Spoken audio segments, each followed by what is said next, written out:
dam and the deluge caused, fighting intensifies between the Ukrainian and the Russian forces.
Hello and welcome. You're watching Gravitas with me, Molly Gambhir. Here's a look at what's lined up for you on the show tonight.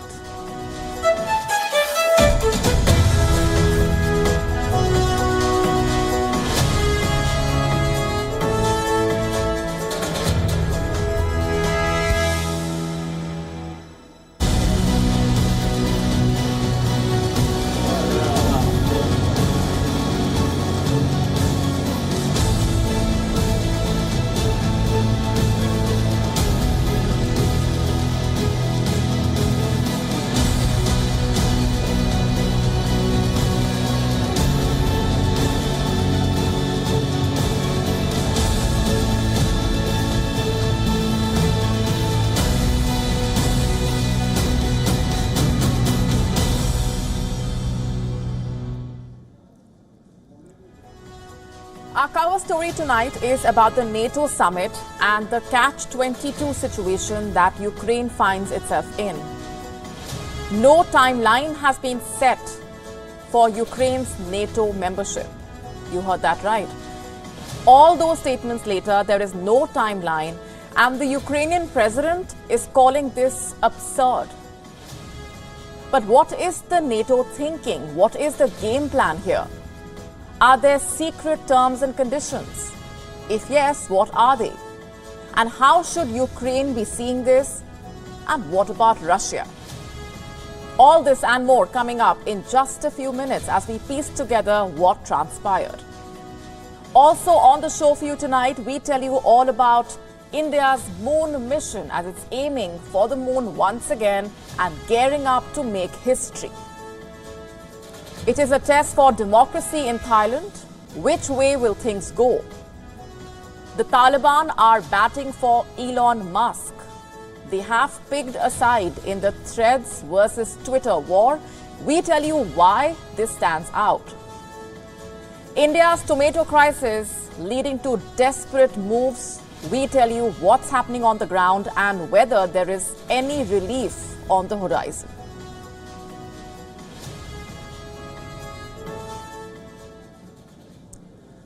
For the last 2 days, all eyes were on Lithuania. The question being asked was whether or not NATO will make Ukraine a member. Well, the message from the NATO summit in Lithuania is loud and clear. Ukraine's future is in NATO, says the military alliance. I repeat, Ukraine's future is in NATO. But what about its present? Well, that will need to change in order for this future to materialize. In other words, Ukraine will have to end the war with Russia for it to enter the NATO. This again is something that NATO members have made clear. Is Ukraine even winning the war? Not so far. Ending the war or trying to end the war with Russia, starting with sitting on the negotiation table, comes invariably with the prospect of compromise, the prospect of ceding land. Forget Crimea, Ukraine may be forced to give away Donbass and some of its surrounding areas. And not like Kiev is spoiled for choice, it must lose land to win the NATO membership. And what will it choose? It is a catch-22. Ukraine's President Volodymyr Zelensky has promised not to rest until he wins back every inch of Ukrainian land, Crimea included. Will he want to be seen as a leader who has failed in delivering on his promises? Well, on paper, Ukraine has all the rights to join the NATO. NATO's original 1949 treaty grants any European country the right to ask to join. And this policy is central to NATO. Obviously, Ukraine needs to meet certain criteria. Ukraine needs to demonstrate a commitment to democracy, individual liberty, and support for the rule of law. And there also needs to be, in fact, there must be unanimous consensus. In other words, approval from all NATO member countries. And Ukraine falls short. On Tuesday, the leaders said in their communique summarizing the summit's conclusions that Ukraine can join when allies agree and conditions are met. Also, the country is infamous for corruption. This very war has seen numerous instances of graft, but the NATO is willing to make the road easier for Ukraine.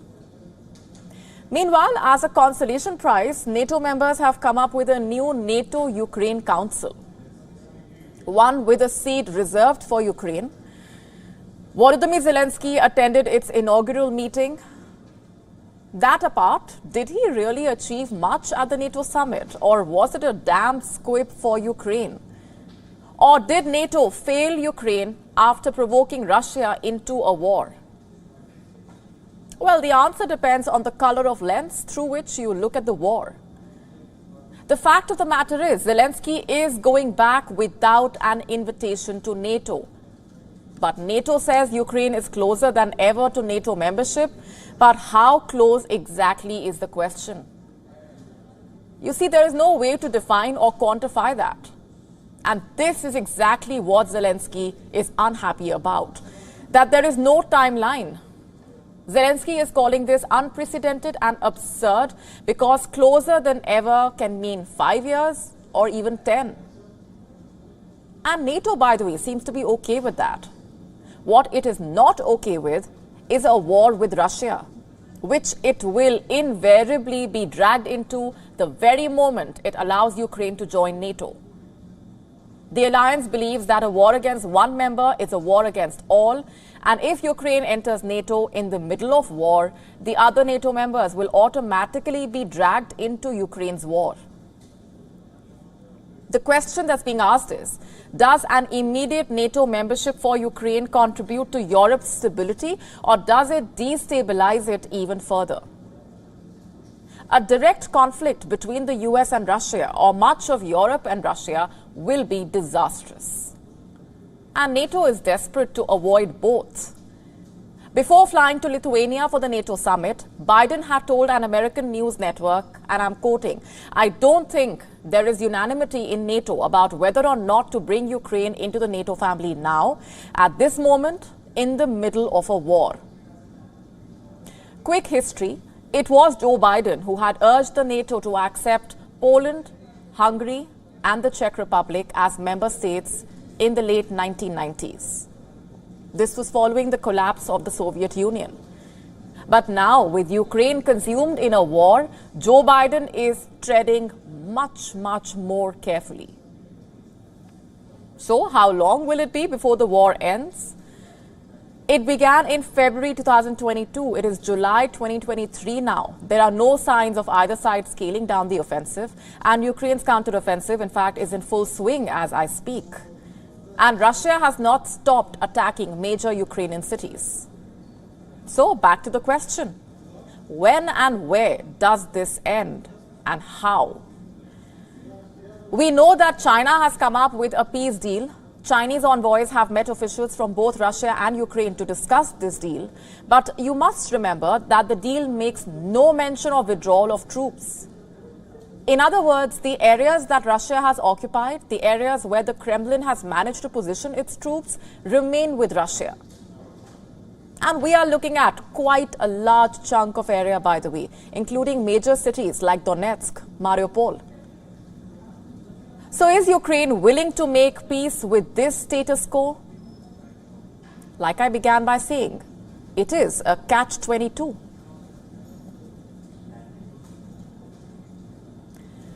Our next story is about an age-old spy craft, one that has been reinvented in the digital age.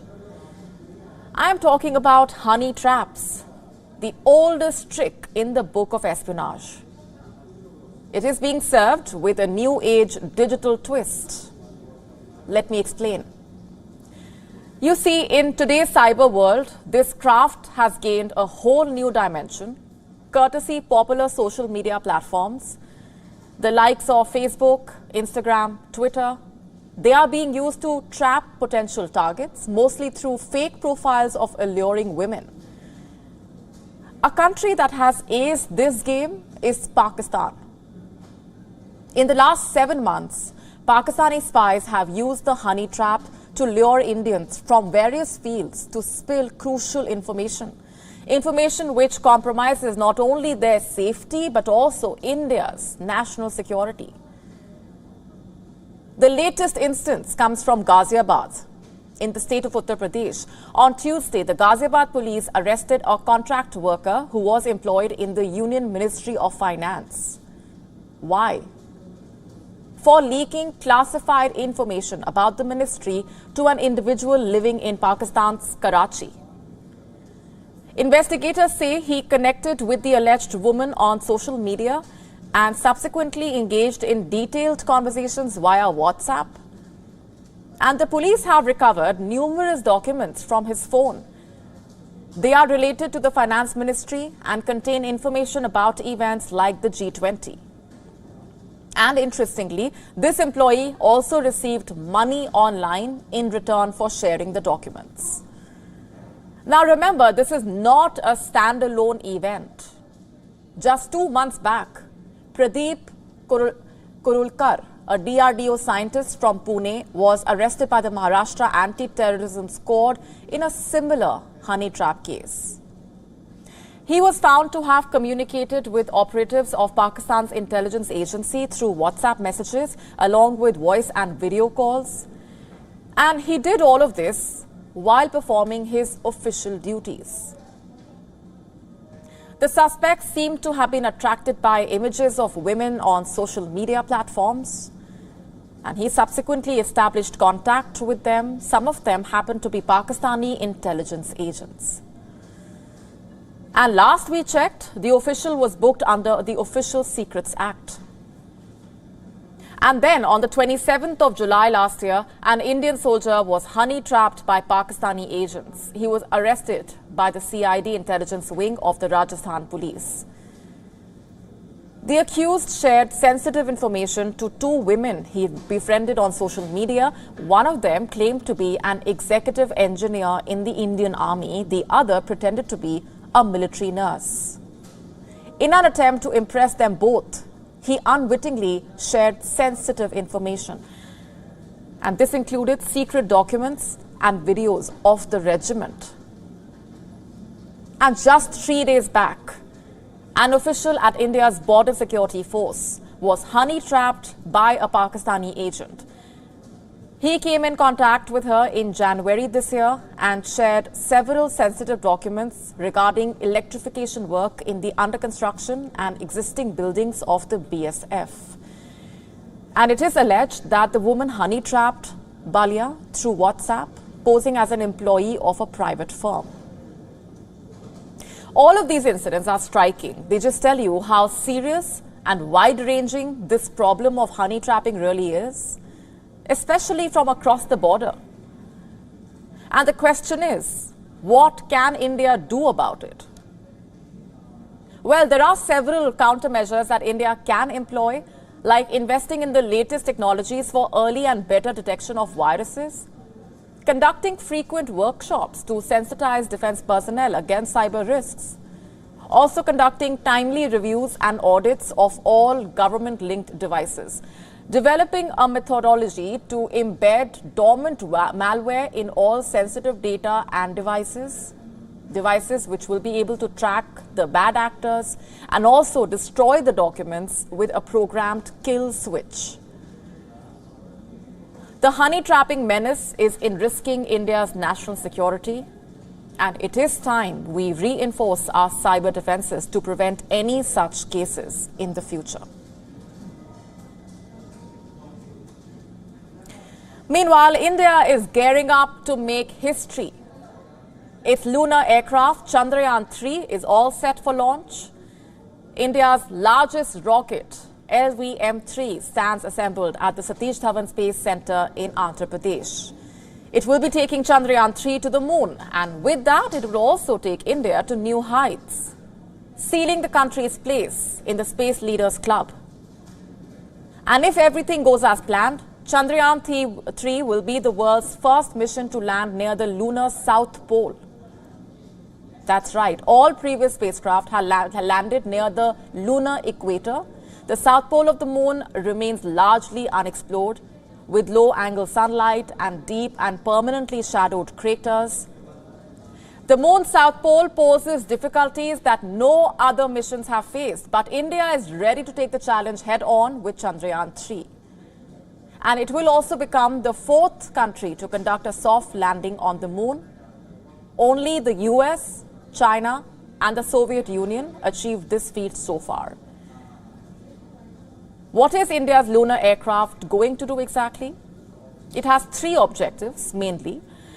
Number one, obviously, is to land safely on the lunar surface. Number two is to conduct rover operations. You see, Chandrayaan-3 will deliver a lander and rover to the lunar surface. The rover will explore, take samples, collect information for 14 Earth days. And lastly, it will conduct scientific experiments on the moon. And how much is this going to cost ISRO? 615 crore rupees. That's around $75 million. Hollywood space movies like Interstellar and Gravity, by the way, were more expensive than this. You see, ISRO, the Indian Space Research Organization, is known for its low-budget space missions. India's Mars orbiter Mangalyaan was a massive success. It cost ISRO only 470 crore rupees, that's roughly $57 million. Chandrayaan-2, India's second lunar exploration mission, was worth 800 crore rupees or $97 million. As you may already know, Chandrayaan-3 is a follow-up to the Chandrayaan-2 mission. It will follow the same trajectory as its predecessor. The aircraft will be orbiting Earth several times before slingshotting towards the moon. It will be taking roughly a month to reach the moon, and once within the moon's gravitational pull, it will lower itself to a circular orbit of 100 kilometers. After which, the lander will detach and descend onto the surface, bringing the mission to success.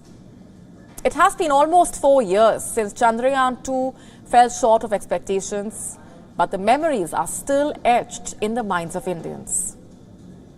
It was the 6th of September 2019. Chandrayaan-2 was in the last leg of an otherwise successful mission, but the vessel carrying a lot of hope and precious equipment to study the moon's surface stopped responding.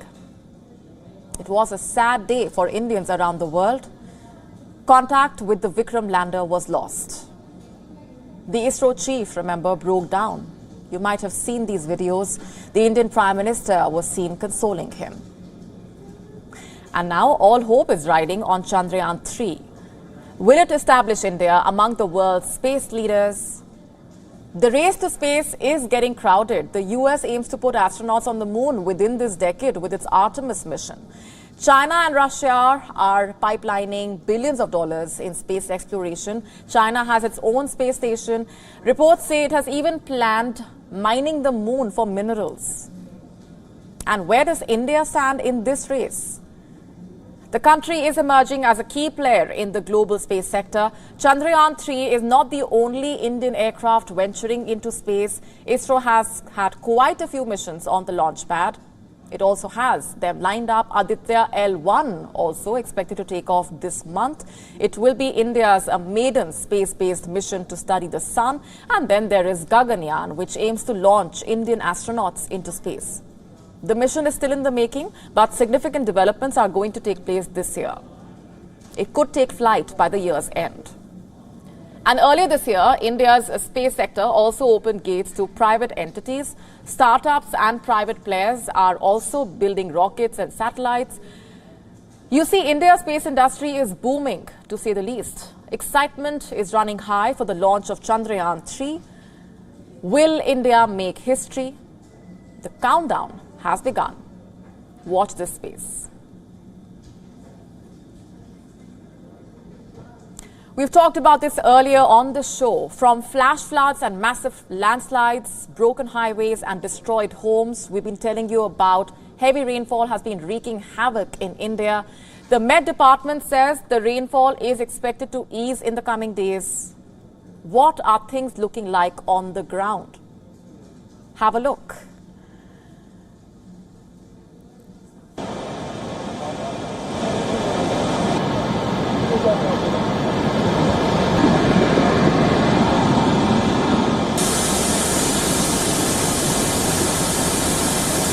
Homes ripped apart by heavy winds and rain, roads torn apart by landslides, rivers overflowing onto roads and homes. This is what the northern state of Himachal Pradesh has been going through.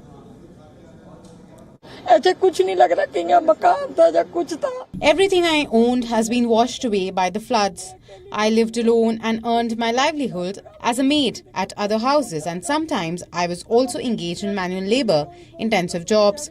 From those earnings, I could build a small house with one room, one washroom and a small kitchen. But now even that much is not there. Where should I go now?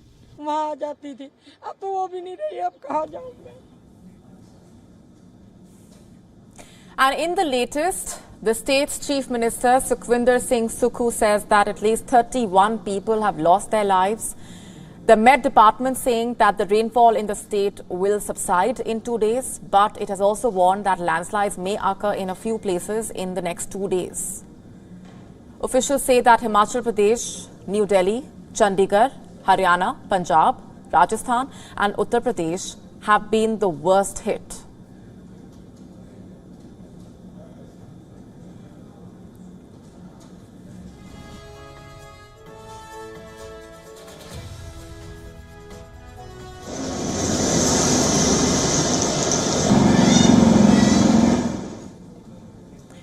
These are visuals from the capital. The river Yamuna has been swelling up. People have shifted and are living on the pavements. Officials say the river has broken the highest record of over 207 meters. The water level is rising and we thought to flee before the river floods the way. We have a lot of cattle and kids and we came here because we thought we would not have been able to survive there. Yes, we saw the situation near the floodplain and fled when people started shouting after the water level started to rise. The water has been causing traffic jams as it overflows onto the roads. Haryana and Punjab are still receiving incessant rain.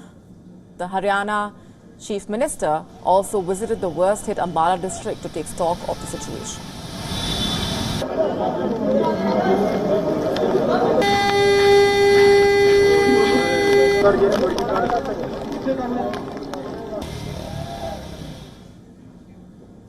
And in neighbouring Punjab, nearly 10,000 people have been evacuated from parts like Patiala, Roopnagar, Ludhiana, Mohali, Moga.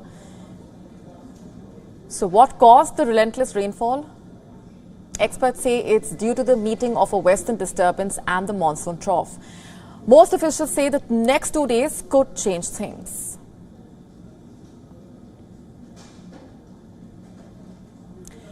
Meanwhile, over 9 million people are under flood alerts across America's northeast.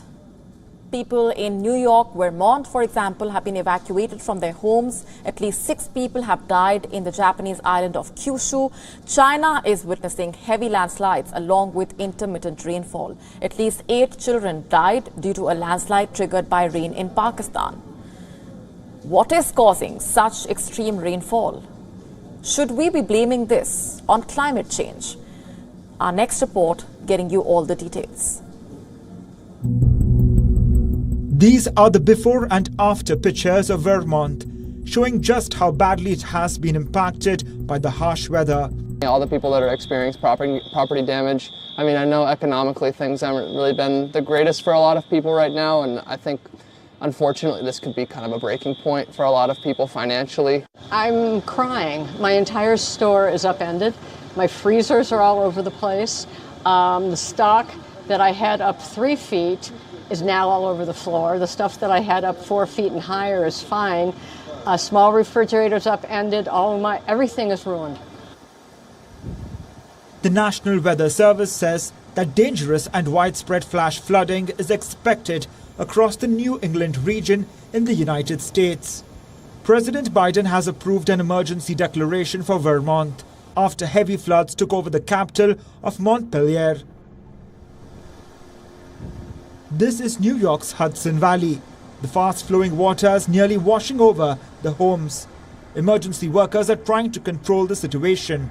Reports say New York has received nearly 10 inches of rain in a single day. That's an amount that generally falls in 3 months of summer.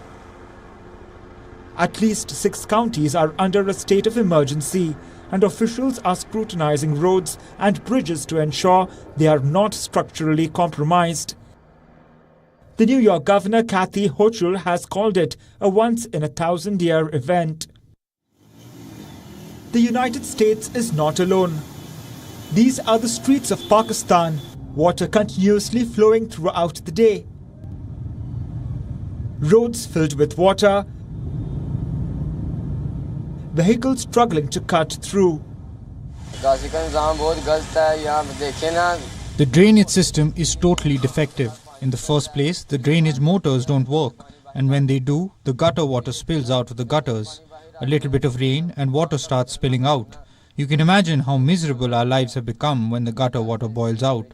The government should do something about the draining motors so that the filthy water does not spill out. The abnormal monsoon rains caused historic flooding. This is China. You can see basements filled with water. Highways inundated with dirt water. Non-stop rainfall. China is facing heavy downpour with residents having to relocate. The nation's most populous municipality, Chongqing, saw floodwaters come onto the roads. Authorities have activated an emergency flood response. This is Japan. Roads covered with dirt water. Rain filling up the streets with overflowing water. Although some parts of Japan are still suffering, southern Japan has started to recover after the rainfall triggered floods and landslides. A growing number of countries are witnessing extreme weather events. The National Oceanic and Atmospheric Administration says that such phenomenon is caused by high moisture and an atmospheric disturbance. Disturbances like storms, hurricanes, or a cold front colliding with a warm front.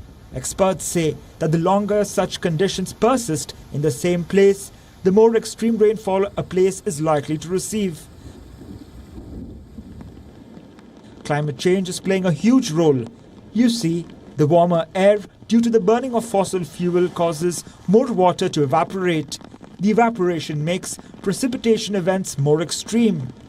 Climate change is making its presence felt, and time is running out to act. Bureau Report, WION World is One.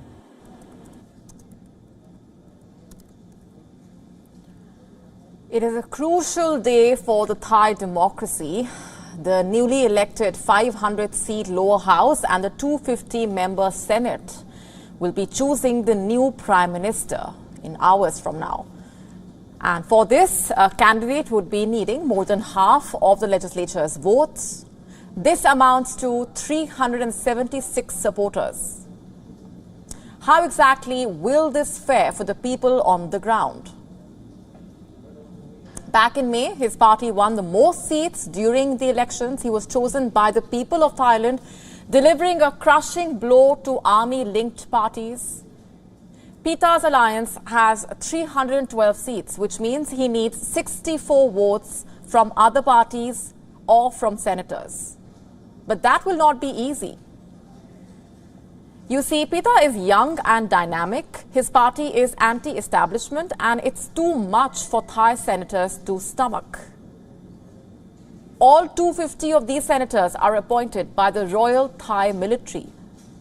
There are no elections. They are approved by the King of Thailand. You see, the upper house is merely a tool to extend the monarchy and the military's power. How exactly will Pita secure the votes that he needs? The chances of him becoming the Prime Minister of Thailand are slim, but he still is the people's choice. And if the will of the people fails to pass, will it go without protest? Thailand's youth has been waiting for change after 9 years of the military-backed government. MFP is the only party promising to reform the strict monarchy laws. In the year 2020, student-led protests spread throughout the country. They rejected the military's outsized influence on democracy, and they also sought safeguards against monarchy endorsing future coups. Because, you know, Thailand has a long history of coups. In fact, in the last 91 years, it has had 12 military coups. It has struggled in a deadlock, a portion of the people wanting democracy, another supporting a system in which the military and the monarchy hold power. 9 years ago, the army chief, Prayut Chan-o-cha, overthrew an elected government to take the reins into his own hands. He ran Thailand ever since, and until May, when voters decided to chuck him out. He contested in the general election as the prime ministerial candidate for a new conservative political party, but he could get a hold of just 36 out of the 500 seats in the parliament. He was an ultra-royalist army commander. Pita is the exact opposite. If the Senate becomes a hurdle in his ascension to the prime ministerial post, will it be risking another wave of protests? It was Chan-o-cha's military government that pushed through a new constitution in the year 2017. It was him who brought in the military-appointed Senate. Chan-o-cha is now retiring from politics, but the Senate, made up largely of conservative royalist men like him, still holds the power to block the reformist coalition, even though it won a clear majority. And Thailand's powerful army has brought down many leaders. Thai monarchs still retain godlike status. Even talking about the state of the monarchy had long been a taboo, let alone criticizing it. In a state like this, the people of Thailand saw Pita's party as a ray of hope. But since the elections, he has been facing challenges after challenges. Will the Senate, the military, the monarchy become a hurdle in the people's will? Will there be more protests that Thailand will see? Will there be more political turmoil? Even if Pita becomes the prime minister, it is Thailand that we are talking about. And who can say there will not be another coup to overthrow the government?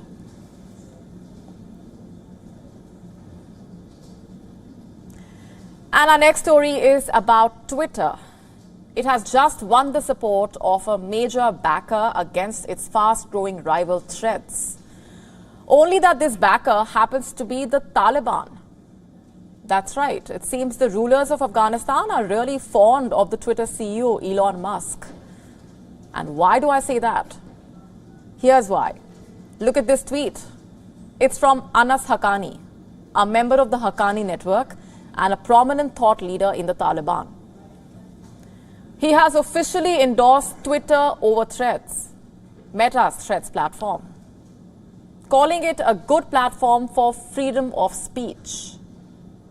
That's right, this is a Taliban leader talking. Let me quote his exact statement. Twitter has two important advantages over other social media platforms. The first privilege is the freedom of speech. The second privilege is the public nature and credibility of Twitter. Twitter does not have an intolerant policy like Meta. Other platforms cannot replace it. Now, I don't know what's ironic, the Taliban talking about freedom of speech or the fact that it's calling Meta intolerant. The Taliban itself, remember, have banned women from universities, public spaces, most jobs. So it seems a bit odd when it talks about freedom of speech and intolerance. But in any case, the question is, why does the Taliban even prefer Twitter over Meta's threads? And the reason is pretty straightforward. Facebook has labeled the Taliban as a quote-unquote Tier 1 designated terrorist organization. And what does that mean? Well, this designation restricts the Taliban leaders from freely sharing their views on the platform. And in contrast, Twitter seemingly provides the Taliban with more freedom to express themselves. The group even has an active Twitter account with about 35,000 followers. And this account is frequently updated with posts in the Afghan language. This allows them to communicate their message more openly and also reach out a wider audience. So in a way, Twitter has become a playing field for the Taliban. At least 2 officials and 4 prominent supporters of Afghanistan's political movement were given the check marks in January this year. That said, the presence of the hardline Islamists on Twitter has been a topic of controversy for quite some time now. In October 2021, former US President Donald Trump, who was suspended from the platform after his supporters stormed the US Capitol, criticized this. He said, and I'm quoting, "We live in a world where the Taliban has a huge presence on Twitter, yet your favorite American president has been silenced." That's an interesting analogy, but it did not find many takers. Today, there are dozens of Taliban officials active on Twitter with a combined 1 million followers, and their tweets largely seem to be trying to cast the Taliban as peaceful, stable, and overall more palatable to the West. Interestingly, during the Taliban's previous governance from 1996 to 2001, Internet use of any kind was strictly prohibited. But you see, the times have changed. Today, the Taliban is capitalizing on the Internet, using it to further legitimize its grip on Afghanistan. By speaking the West's language on Western platforms, the Taliban says it's doing this to change perceptions. And its critics say we must keep their track record in mind before letting them do this. And so the debate continues. Nevertheless, it is noteworthy that the Taliban and its leaders have shown a fondness for Elon Musk. And we wonder how he is going to respond. Our next story takes you to Nebraska in the United States, where archaeologists are digging a site in hope to find remains of indigenous children who died in boarding schools centuries ago.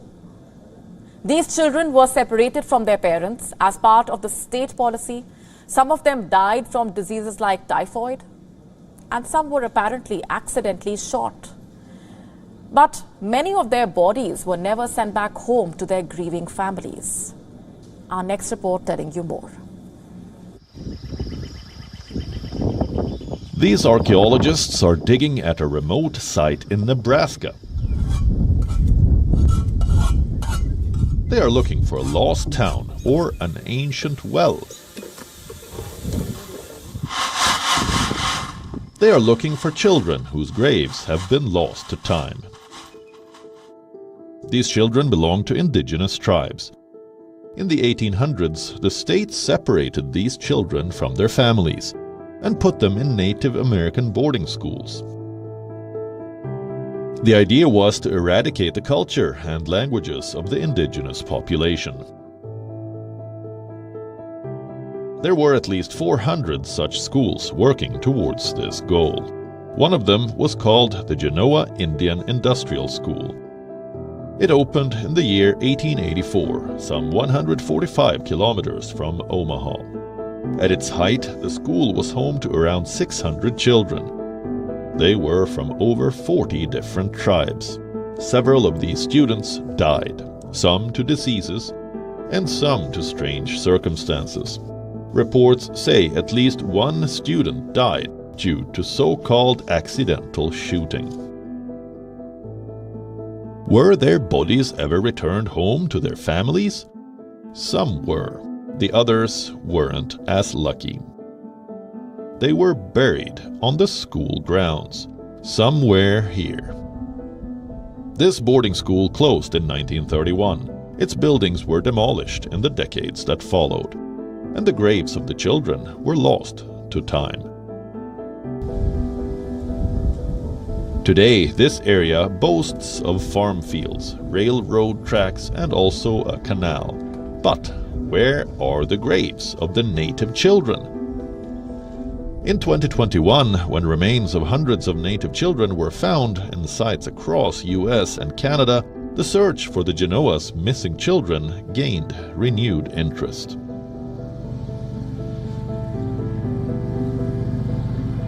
We're digging the dirt in a process called shovel skimming, where we just kind of push off and scrape away really thin layers of soil at very precise amounts, and we're using 1/4 inch hardware mesh to screen that dirt and attempt to identify any artifacts, any cultural material like pottery, glass, metal, things like that.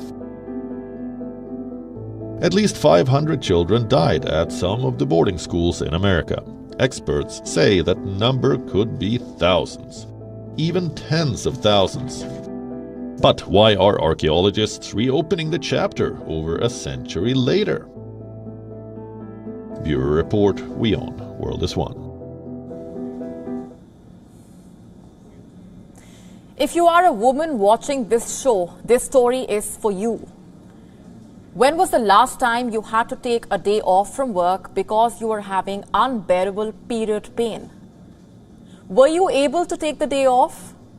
And if yes, did you tell your manager what the actual reason was, or did you just say you were not feeling well and took a sick leave? I know what you're thinking. In this day and age, period pain should be normalized as a reason for women to take off days. It is a necessity after all. Now that's the ideal scenario. The reality on the ground, however, is far from it. In fact, a report has revealed just how alarming the situation is. According to it, global organizations that specialize in sexual and reproductive health and rights are neglecting the well-being of their own female staff. This is what the Global Health 50/50 campaign found. Workplaces worse for women is Global Health 50/50's 6th annual report. It focuses on an area of policy that is closely linked to promoting equal opportunity in the workplace, which is the extent to which sexual and reproductive health and rights are actually recognized and addressed in workplace policies. And let's tell you more about their findings. It studied 197 organizations. And you know how many of them had workplace policies for menstruation, menopause, or abortion? Only one. Only one of the organizations, and there's more, the report said 29 of the organizations allowed women to use their sick leave for reproductive needs and called for alternatives to women having to use sick leaves. According to the initiative's co-founder, the findings are damning.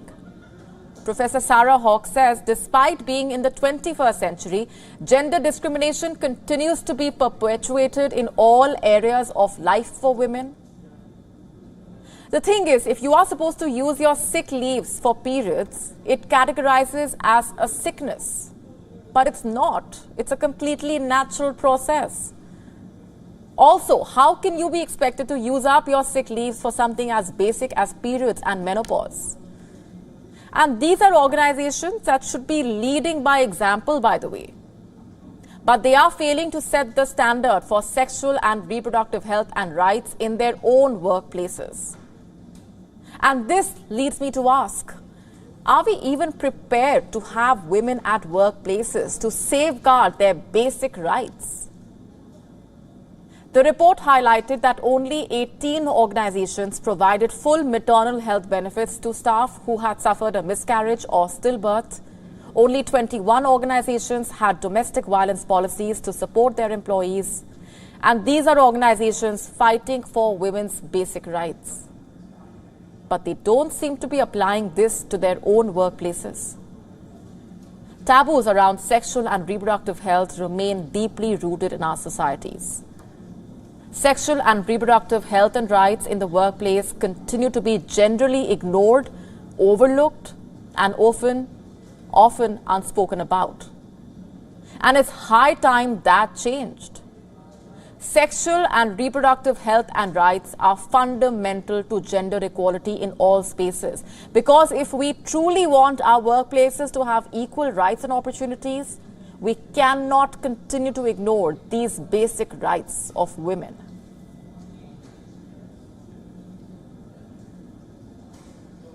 Tomato prices have been hovering over the 100 rupee mark in India for a while now. Tomatoes are being treated like luxury items. Sellers are bracing themselves from buyers. How exactly? An Indian vegetable vendor has 2 bouncers to protect his shop. The vendor says the bouncers will keep buyers from haggling aggressively. What exactly are sellers doing, and how else is tomatoes price, the crisis, affecting people? What does a luxurious item mean to a vegetable vendor? Like gold, expensive clothes, a diamond ring? Well, the answer is a tomato. Vegetable vendors are hiring bouncers now to protect their tomatoes.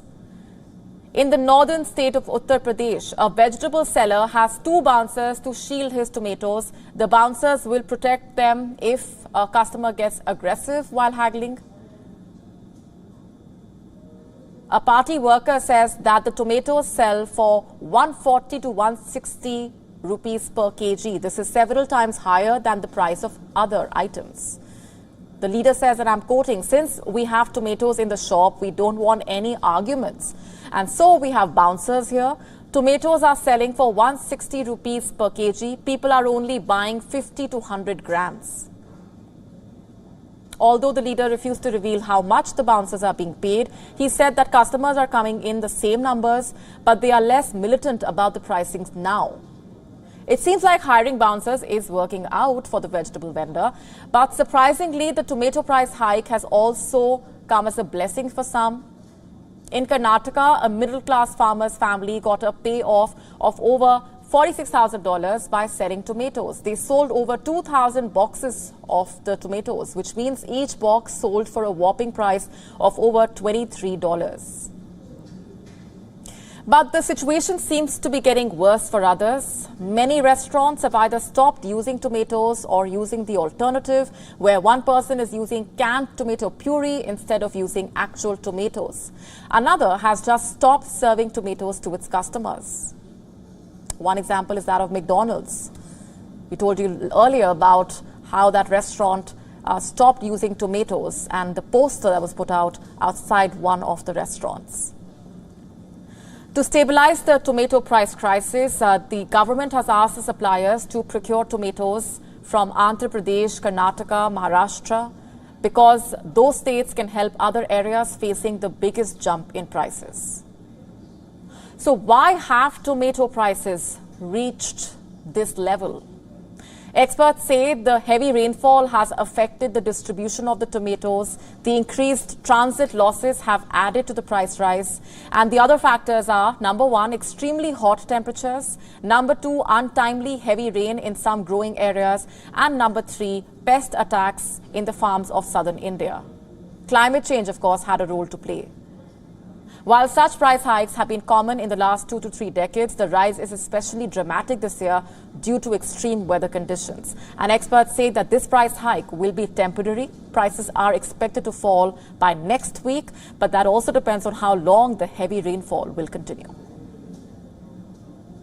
With that, it's a wrap on this edition of Gravitas tonight, leaving you with Gravitas images. Thanks for watching.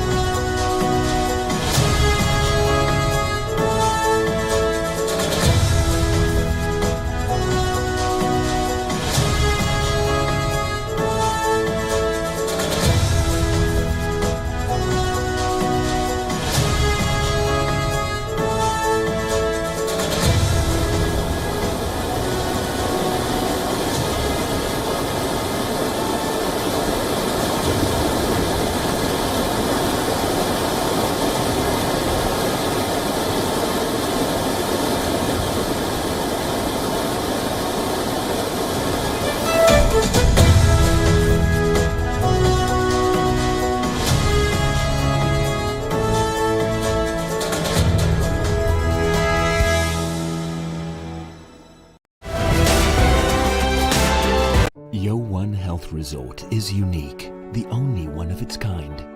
Experience the 4 paths of natural wellness: yoga, Ayurveda, acupuncture, and naturopathy. Each uniquely customized program improves the whole person to make every person whole. Come to WION Health Resort. Make your reservation at yowon.com. Hi, I'm Alison LaGrange and you're watching eClub. Here are the nominees for Achievement in Music. People are totally wrong who keep telling me that, oh, you're a multitasker. I'm not. Awards and fashion shows are in full swing. Seeing a young, black man, directing a feature film, I saw myself in him. Engage with us. Let us know what you'd like to see on the show and celebrities that you'd like us to feature.